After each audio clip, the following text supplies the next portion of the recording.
Okay, so welcome back to Tammy's Home Tips. We're going to be changing this doorway to this.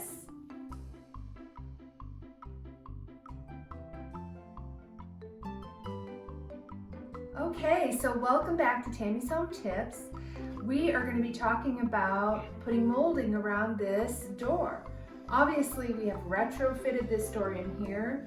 We're converting our dining room space into a kind of a multi-purpose room, and we need doors for that. As you can see, normally you don't have an arch doorway into a room. So we're having to find a solution for that, and we did find a solution for that. It's simple, easy, and I'm going to show you how to do that. So stay tuned.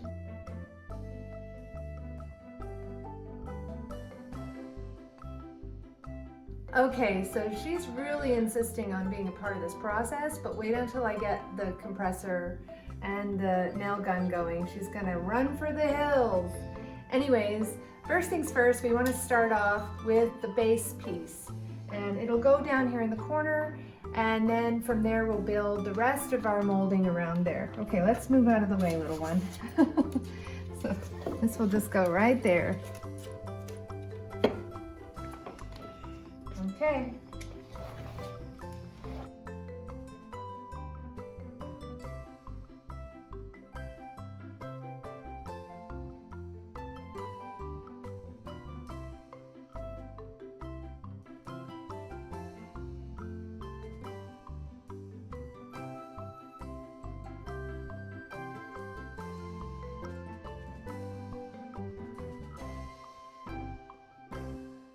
So we have the bottom parts in, and you would think the next thing would be to put these pieces in, but no, we're actually going to do it differently because the type of door this is.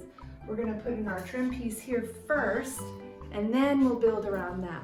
So we're going to be using this as our trim piece for that area, and let's get some measurements to get started. But what do we need to do this? It may seem like just a cut and dry, measure it. But we have to consider that there's going to be the molding on either side of this door frame. And we want this trim piece to go further. So just remember that you're going to have these pieces on either side, and that's why I have a little scrap piece here. So when we measure, let's just get a little higher. When we measure, we're going to go about 4 inches beyond. And then you have, of course, the frame, and then another 4 inches beyond on this side, which is going to put us at around just over 40 inches. So I'm going to measure that up and cut it up.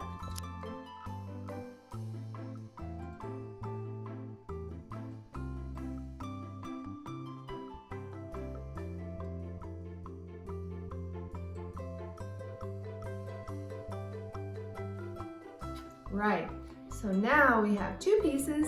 I know I only said we were going to do one, but because I need to build this out a little bit to create a little bit more depth so that it can match up with the molding that we're going to be meeting up to it, I had to put another piece behind there. But as you can see, I've cut this one at a 45 so that I can build it out on the side to kind of frame it and make it look really nice and well finished. And this is going to go behind there. And in fact, this wound up being 41.5 inches because I thought I'd give it a little bit more so it would look a little bit more decorative. So let's just go ahead with the next step.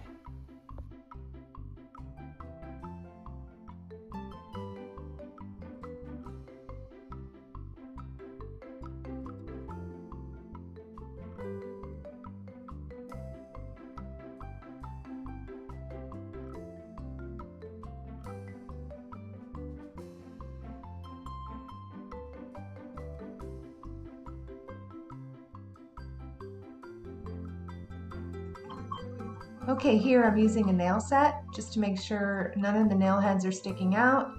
And then of course I'll just use some wood putty over this to make it all smooth and fill in all the holes. Be sure you do this with all the holes around the door.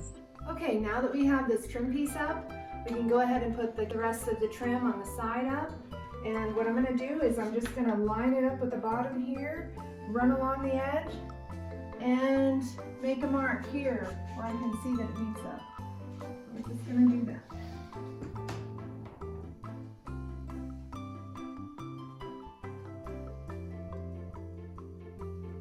and that's where we'll be cutting.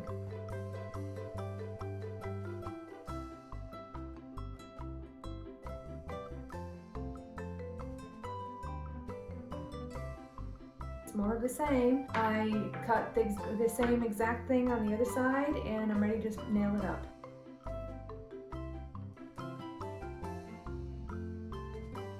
Now, how are we going to deal with this upper part here? Of course, we have a curve that we have to deal with, and how are we going to deal with this curve? Well, I do have the solution, and it is, drum roll please, flexible molding.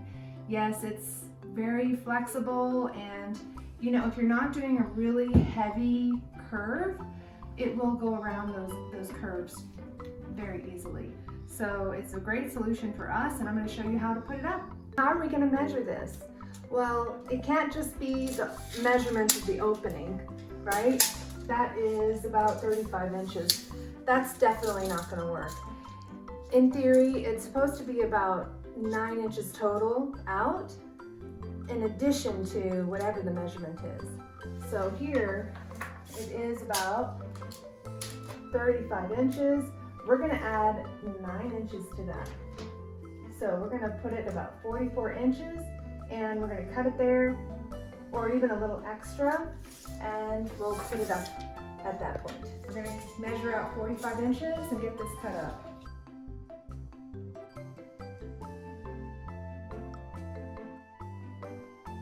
One thing I wanted to mention is that with flex molding, you don't cut it the same as you would a regular piece of wood.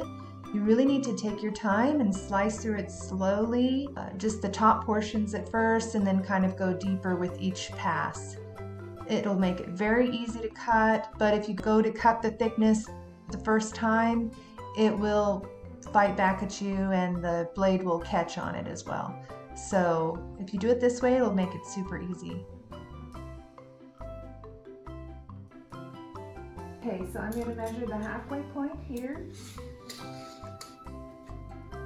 It's 45, half of 45 is 22 and a half, so right about there.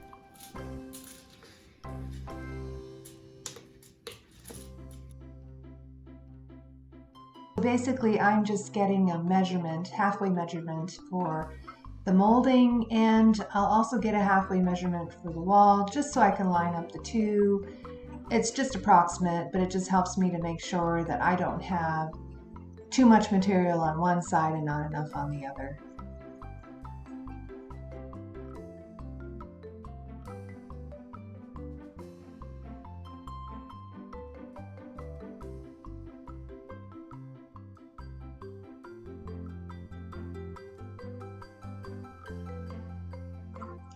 Here I'm just lining up the two lines that I had made for the halfway points before, and then securing it with the nail gun, and I'm gonna keep going around the edges there to make sure that the molding and the frame is flush. And as I do that and I work my way around, I'll continue to put in more nails, of course, to secure the curvature there.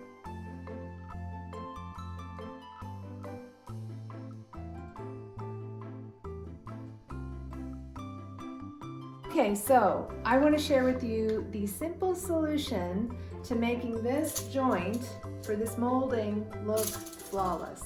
It's not complicated, it's simple, and I'm going to show you how to do it right now. Okay, so just take your measuring tape, and you're going to find the highest point and measure about 1 inch over that. So I have 12 inches here, and it's going to be the same on the other side. So I'm going to basically cut 2 pieces of 12-inch molding, and then we'll show you the next step.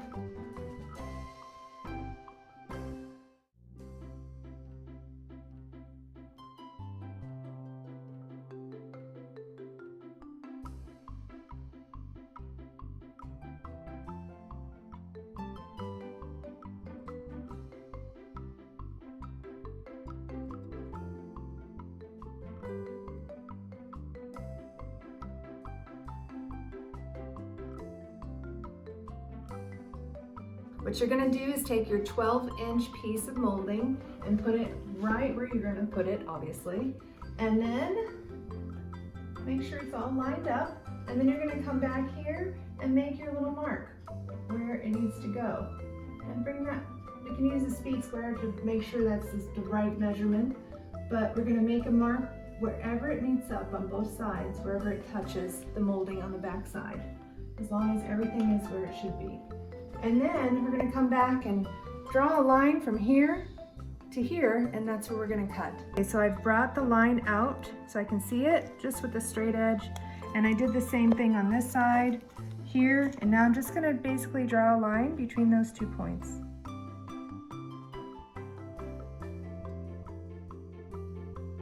And that, my friends, is your cut line.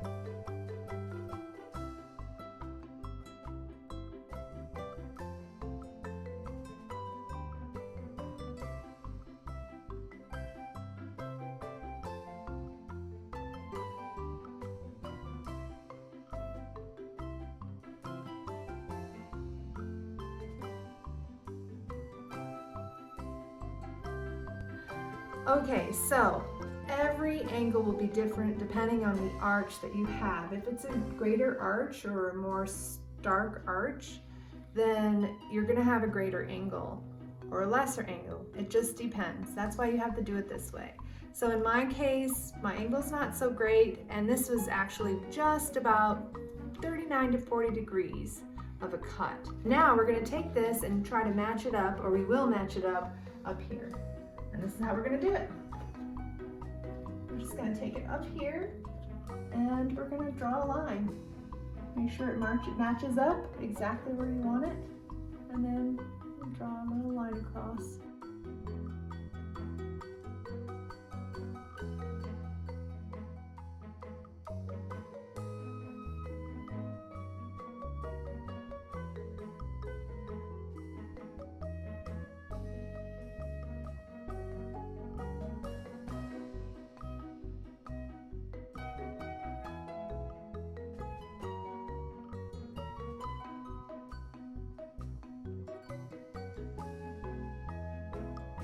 Now we are going to get our next tool. Okay, now I'm going to show you the secret weapon. There it is, the universal tool. And this is going to make that cut possible without taking it off the wall. And it's going to look beautiful, trust me. Let's do it.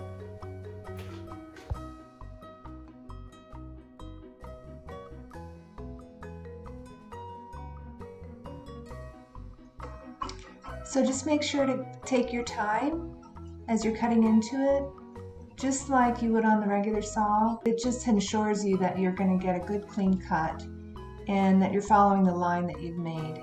You don't have to rush through this process, and that way too you don't destroy the wall behind it.